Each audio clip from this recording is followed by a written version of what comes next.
खबर शामिल करेंगे सखर से, जहां 22 महीने पहले पुरस्कार गुम होने वाली 7 साल मासूम बच्ची प्रिया कुमारी बाजियाब ना हो सकी। Human rights unity foundation Pakistan के वफद की प्रिया कुमारी के माँ बाप राजकुमार और सखर के मुखी ईश्वर लाल से मुलाकात हुई।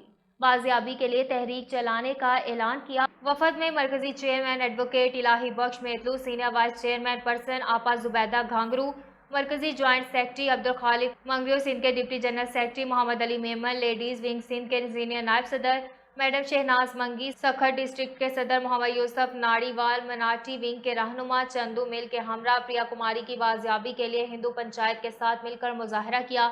इस मौका पर रहनुमाओं ने कहा कि मासूम 7 साल प्रिया कुमारी की बाजियाबी के लिए हर सतह पर मिलकर आवाज़ उठाएंगे। प्रिया कुमारी के वालिदैन को हर किस्म की कानूनी सपोर्ट और तहफ़्फ़ुज़ भी फ्राहम करेंगे, जिस पर पूरी हिंदू पंचायत ने ह्यूमन राइट्स रहनुमाओं का शुक्रिया अदा किया। इस मौका पर प्रिया कुमारी की बाजियाबी तक भरपूर एहतजाज जारी रखने का ऐलान किया गया।